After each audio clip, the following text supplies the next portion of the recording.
Hey everyone, so I know it's been a while since my last update video. Basically I kind of got into obtaining the foam and wood, and I thought it was going to be a very easy process, and ended up being a little bit more confusing to a novice than I realized at first. First thing that kind of threw me for a loop was the foam. So originally I went to my local Home Depot, which is our local parts store here in Lompoc, California, and I noticed that the XPS foam that they carried was the Foamular brand 150. That's 15 pounds per square inch. Basically the foam that's required for the SD-1 Minisport needs to be 28 kilograms per cubic meter.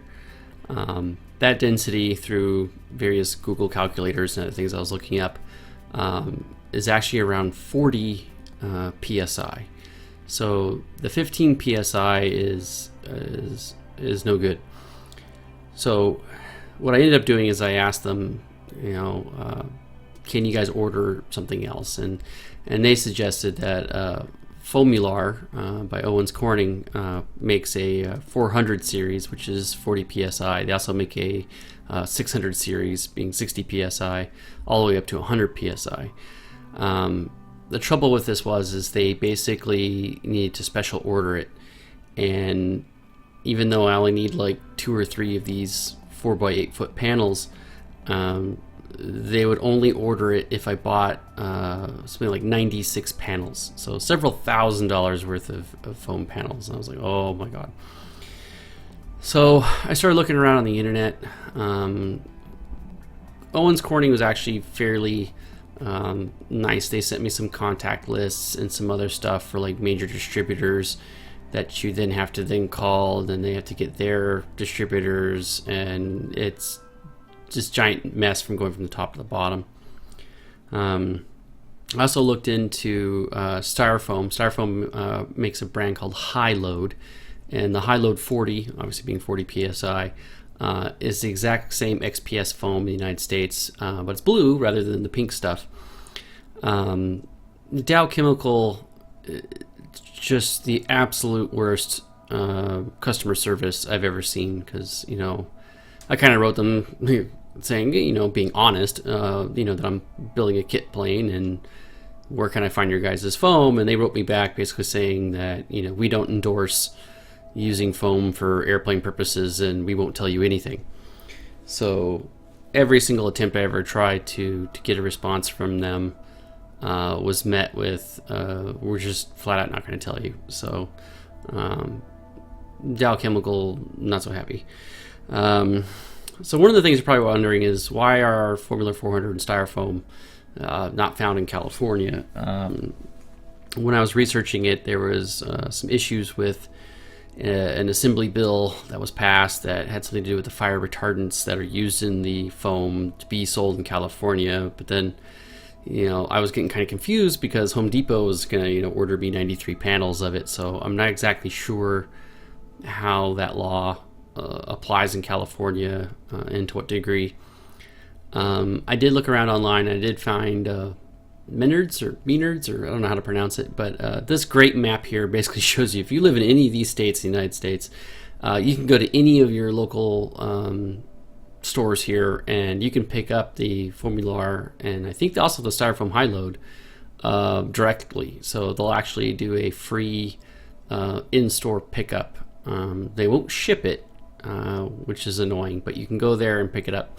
As you can see, I'm over here on the elbow of California, down by Los Angeles, and I mean, to get to Wyoming or Kansas is kind of far. So I started kind of looking at, what are some other options for the foam? How can I get this? And also, what's it going to cost?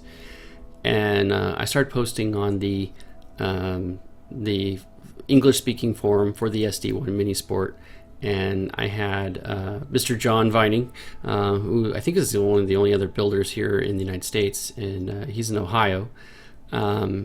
He let me know that they actually set up a SD Planes USA website. So if you just go to sdplainsusa.com, he has this fantastic website here, which does have a price list per se. I think when I was on here before, the web page was a bit of under construction, and but it was nice because they did have this full list, but now it's kind of like a miniaturized list. But John is a great person to talk to. I highly recommend either emailing them or giving him a call. He has his phone number down below. He'll be able to find you to get you the materials or the kit completely. Any part you need, he can order and get to you. So that's what I ended up doing. I ended up saying, hey, I'm having a hard time getting the foam here in California. What's it going to cost? And so he sent me a very reasonable quote, which, if I were to get the raw materials myself and try to hotwire it, I can't beat the price. So I told him, please, submit the order, and hopefully I'll get an invoice soon, and that'll be on its way.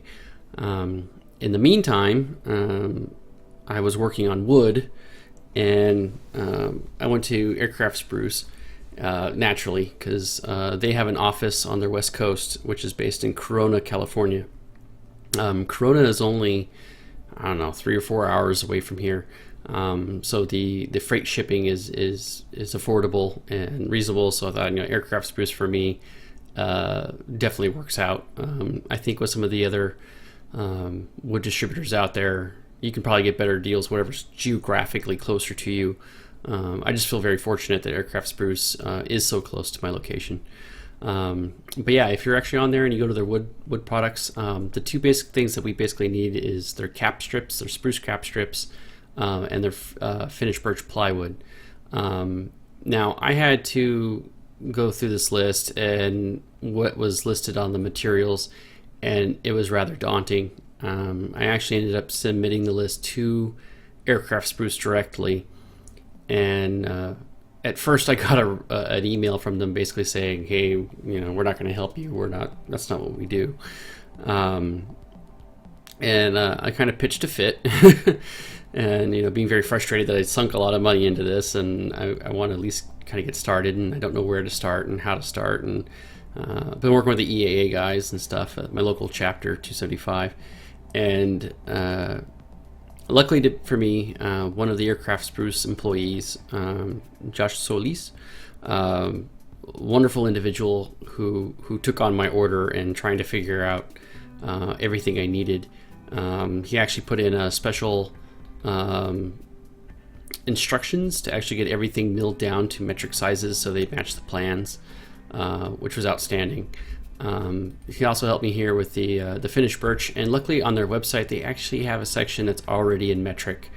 For the most part, it's fairly reasonable for the smaller stuff, but some of the bigger pieces, it gets expensive quickly. I started thinking, well, there's way too many little pieces. What am I going to do? And so I created a spreadsheet. I just went on Google Docs, just something quick and dirty.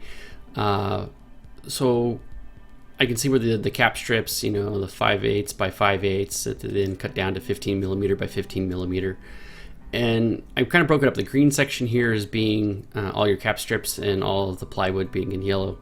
Cap strips ended up being not terribly bad, $382, let's say. But the plywood, oh my God, $885 just for the plywood. And this original quote stuff doesn't even include the freight shipping and everything else. The materials list inside the manual is rather vague. It's listed as, you need 15 by 15, you need 41 meters. And I'm like, okay, it's like almost 135 feet of wood, what's it cut down to? And so I went back onto the English speaking forum and asked builders around the world, hey, what do you do? And they basically said, look, the longerons and the fuselage need to be one piece, and there's 4 of those. Looking at it, it looks like they're probably not more than 11 feet in length. The entire length of the SD-1 Minisport is about 14 feet. So I thought, well, to give myself a little bit of wiggle room in case I break something or bend something, you know, I don't want to be exact. I want to be a little bit more than exact. So I ended up getting a larger size just so I can whittle down from that. Again, Josh at Aircraft Spruce was super helpful in making sure that I would have gotten this correctly and everything. So the wood was delivered, about a week ago is Friday. It was 195 pounds worth of spruce and birch, which I then kind of hobbled into my hangar, and it's currently adjusting to the humidity here.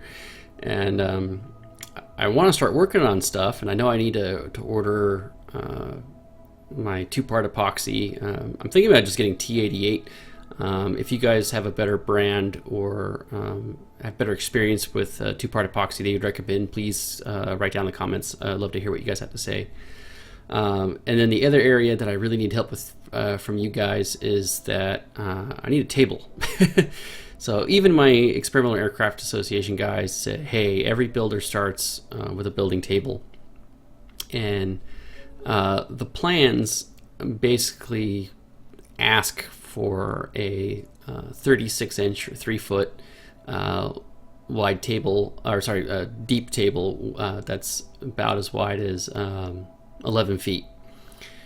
And that's kind of hard to find. And everyone I talk to has a different opinion about it and what type and what style and everything else. So one of the recommendations I got was from the Experimental Aircraft Association, Chapter 1000. They have a standardized work table. Now these tables are 2 feet by 5 feet, and it makes a lot of sense. You know, if you don't want this monster table taking up this huge space, and then what are you going to do with it? They have all your cutting schedules, the plans, kind of a big write-up about it, and build instructions.